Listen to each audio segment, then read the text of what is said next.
Next, we'll talk about getting started with jQuery.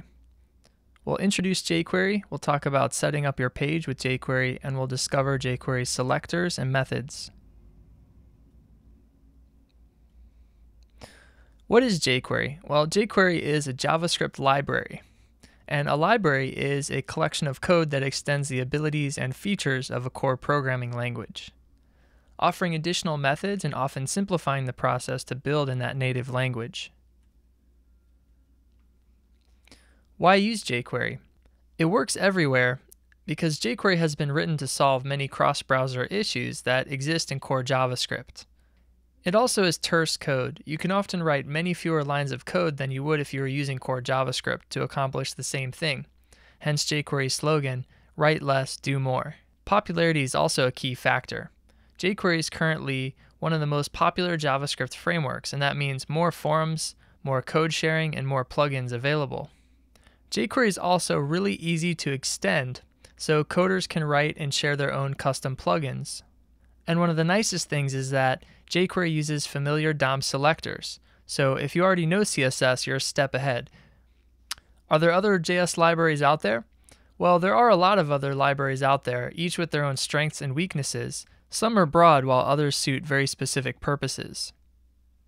Some other popular JavaScript libraries include MooTools, YUI, Prototype, Backbone, Cappuccino, Sammy, Angular, Ext.js, Knockout, Dojo, MochiKit, the M Project, Embed.js, and Mobilize.js, among others. To set up a document to run jQuery, we must first link to the jQuery core library.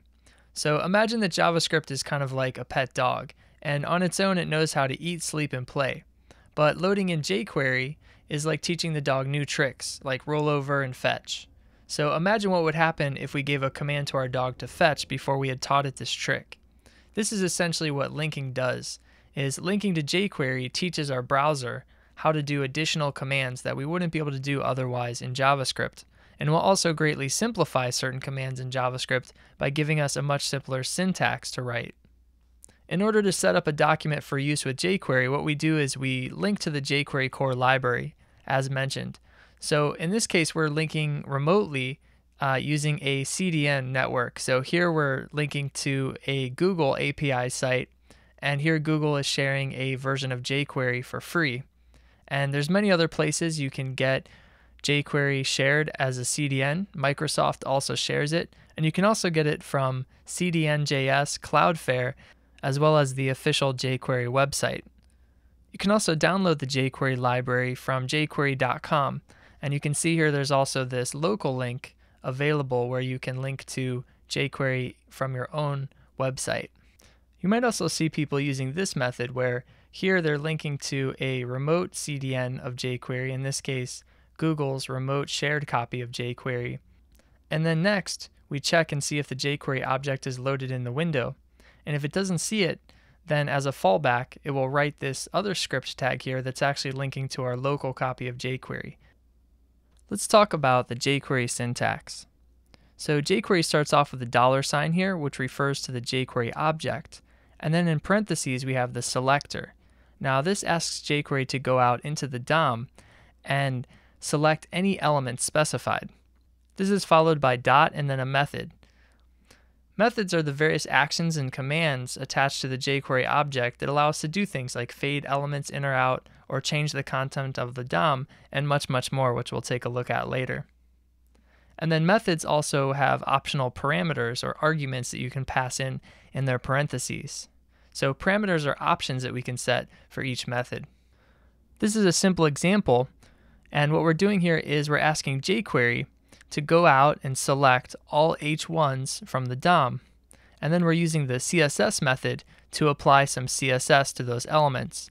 And in this case, for the parameters, we're passing in an object which has the property background and the value set to yellow. So what this will do is it will change the background color to yellow for all of the H1 elements in the page. This is an example of some of the selectors that you can use in jQuery. So this first one here is a typical CSS type selector. So you can use either single quotes or double quotes here to surround the selectors, but they have to be in the form of a string. And here what we're doing is we're asking jQuery to go out and select all H1 elements in the page. We can also select elements with a particular ID, and just the same as in CSS here, we use the pound symbol or the hashtag to indicate the ID of nav in this case. We also are able to select classes. You can see here that we're looking for a class of .celeb. And we also have attribute selectors, just the same that we have in CSS. And you can see we're also able to select descendants. In this case, all of the LIs that are inside of an element with the ID of nav. We can also use children selectors and sibling selectors, and we can even select by direct position. So in this case, using the pseudo selector :EQ, we're able to place in a number that will select a specific list item in this case. So EQ0 will actually select the first list item, whereas EQ1 will select the second list item. jQuery is a fairly full-featured library that includes AJAX methods, effects methods, event methods, DOM manipulation methods, and DOM traversal methods, among others. So you might be wondering, jQuery has a lot of methods. Do I have to memorize all of them? Well, no, actually, it's useful to remember, the ones that you use day to day. And as long as you're aware of what possibilities exist, it's something that you can look up very easily. So sites like api.jquery.com, here at the official jQuery site, are great for using as documentation. We also have nifty cheat sheets like oscarotero.com/jQuery and overapi.com/jQuery. Let's take a look at a few of these. So if I open up the browser and I go to jQuery.com,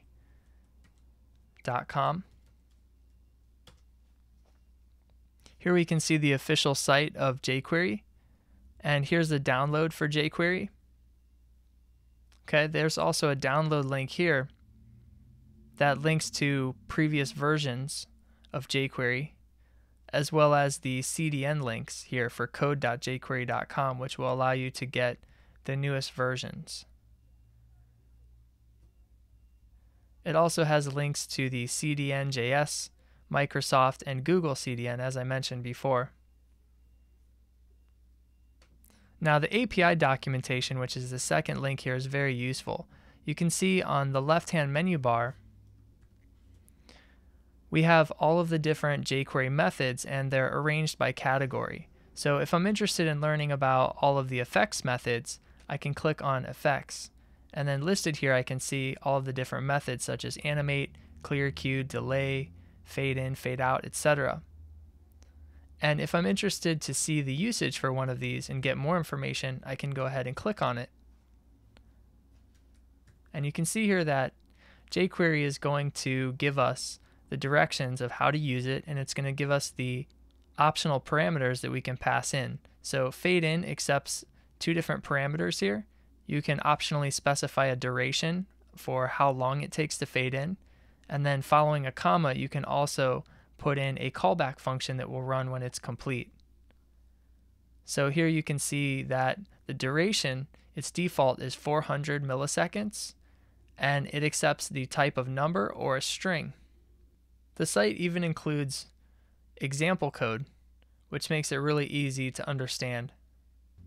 Additionally, let's check out overapi.com/jQuery.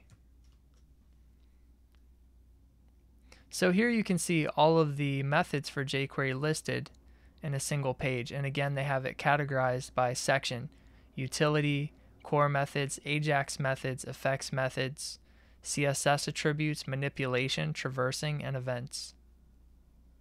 You might be wondering, how will I know when to use jQuery versus core JavaScript? Firstly, it's important to understand that jQuery is built in JavaScript, so you really shouldn't think of them as two separate things. jQuery methods are useful for many things, but there are certain fundamental parts of JavaScript that we still need in order to make flexible web applications. For example, jQuery on its own does not have a method for declaring variables, functions, if statements, or doing math. So this means that we can get a lot more mileage by integrating jQuery with regular plain old core JavaScript.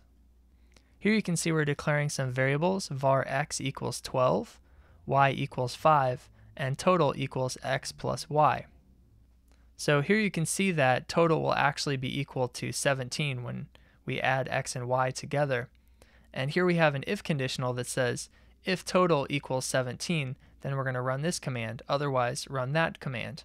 Everything from lines 1, 2, 3, 4, and 5 are all JavaScript, but then here when we get down to what actually occurs when total equals 17, now this part's jQuery. It's really easy to recognize because we see the $sign here. So anytime you see the $sign with a selector after it in parentheses, you can know that that's a jQuery object that we're creating there. So in this case, what we're doing is we're saying if total equals 17, then we're going to tell jQuery to select all the paragraphs in the page and change their text to the string correct. These are the basic steps to include if you'd like to add jQuery to your web project. So the first thing you want to do, as mentioned before, is you have to link to the jQuery core library. The second thing you want to do is you want to link to a custom JavaScript file that you plan to write jQuery in. So here I just created an app.js file as an example. And the next thing is you want to start your app.js document using jQuery's ready commands. So what we do is we tell jQuery to select the document. Now remember, in the DOM, this is the uppermost node in the DOM tree. We're saying select everything in the HTML document, and when everything in the HTML page is .ready, ready meaning that it's checking if everything in the HTML page has finished loading, then in that situation we're going to run a function where we're going to run all of these commands that appear in between this curly brace and this curly brace. This will ensure that all of the elements that we could potentially be manipulating with jQuery have already fully loaded before we try and interact with them.